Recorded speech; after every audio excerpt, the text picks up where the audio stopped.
যারা বুটের ডালের হালুয়া খেতে পছন্দ করেন, এই রেসিপিতে একবার হলেও বানিয়ে খেয়ে দেখবেন, স্বাদ ভুলতে পারবেন না। মুখে দিতেই স্বাদের এক অনুভবনে হারিয়ে যাবেন, বারবার খেতে মন চাইবে।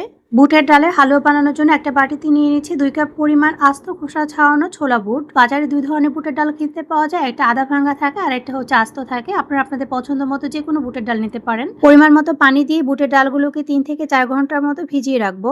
আপনারা কিন্তু এটাকে চাইলে সারা রাতও ভিজিয়ে রাখতে পারেন।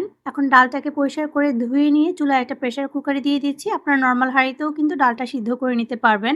হালুয়ার মধ্যে খুব সুন্দর একটা গ্রানের জন্য দিয়ে দিচ্ছি 3-4টা এলাচ, মাঝারি সাইজের 1 টুকরা দারচিনি আর একটা তেজপাতা। দিয়ে দিচ্ছি এখানে 4 কাপ পরিমাণ তরল দুধ।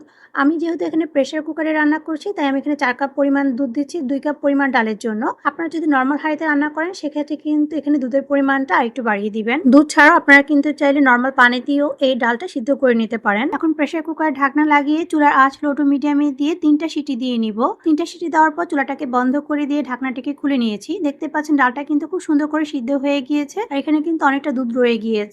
এই পর্যায়ে আমি এখন এখানে আস্ত যে গরম মশলাগুলো দিয়েছিলাম, সেগুলোকে তুলে ফেলে দিচ্ছি। এরপর সবগুলো ডালকে একদম মসৃণ করে ব্লেন্ড করে নিব। আপনারা চাইলে এটাকে পাটায়ও বেটে নিতে পারেন। পাটায় বেটে নেওয়ার ক্ষেত্রে আপনারা এখানে দুধটাকে ভালো করে শুকিয়ে নেবেন। এরপর এটাকে একদম মসৃণ করে ব্লেন্ড করে নিয়ে চুলায় প্যানে দিয়ে দিচ্ছি 1/2 কাপ পরিমাণ ঘি। আপনারা চাইলে ঘি আর তেল দুইটা মিশিয়েও কিন্তু হালুয়াটা বানিয়ে নিতে পারবেন। ঘিটা পুরোপুরি মেল্ট হয়ে গেলে এখানে ব্লেন্ড করে রাখা ডালটাকে দিয়ে দিচ্ছি। ডালটাকে দিয়ে এখন ঘিয়ের সঙ্গে ভালো করে মিশিয়ে নিব। ডালটাকে ঘিয়ের সঙ্গে 3 থেকে 4 মিনিটের মতো প্রথমে ভালো করে ভেজে নিব। ভেজে নিয়ে এখানে দিয়ে দিচ্ছি স্বাদ মতো লবণ।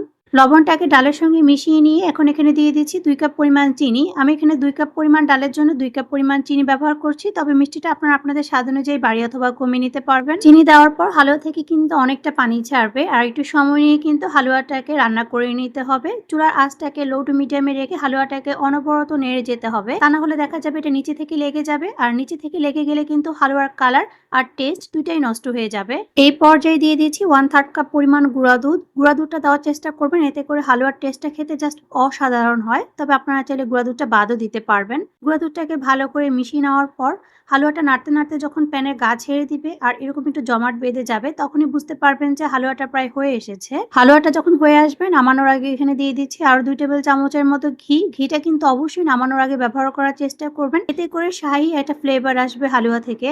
হালুয়াটা নামানোর আগে এভাবে একটু হাতে নিয়ে গোল করে দেখবেন। যদি দেখেন যে এটা দিয়ে আপনি যে কোনো আকারে যে কোনো কিছু তৈরি করতে পারছেন, তাহলে বুঝতে পারবেন যে হালুয়াটা হয়ে গিয়েছে। এখন চুলাটাকে বন্ধ করে দিয়ে হালুয়াটাকে নামিয়ে একটু ঠান্ডা করে হালুয়াটাকে খুব ভালো করে মথে নিব।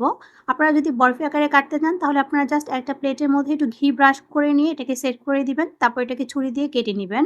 আমি এখানে এগুলোকে ছাঁচ দিয়ে তৈরি করে নিয়েছি। বাজারে কিন্তু বিভিন্ন ধরনের ছাঁচ কিনতে পাওয়া যায়। আপনারা এরকম ছাঁচ দিয়ে বিভিন্ন ধরনের ডিজাইনের হালুয়া তৈরি করে নিতে পারেন। এই বুটের ডালের হালুয়া বানিয়ে নরমাল ফ্রিজে রেখে প্রায় 8 থেকে 10 দিন খেতে পারবেন। এইভাবে বুটের ডালের হালুয়া বানিয়ে আপনি যাকে খাওয়াবেন, সেই আপনার এই বুটের ডালের হালুয়ার প্রশংসা করতে বাধ্য হবে। রেসিপি ভালো লেগে থাকলে অবশ্যই আপনাদের ফ্রেন্ডস ও ফ্যামিলির সাথে শেয়ার করবেন।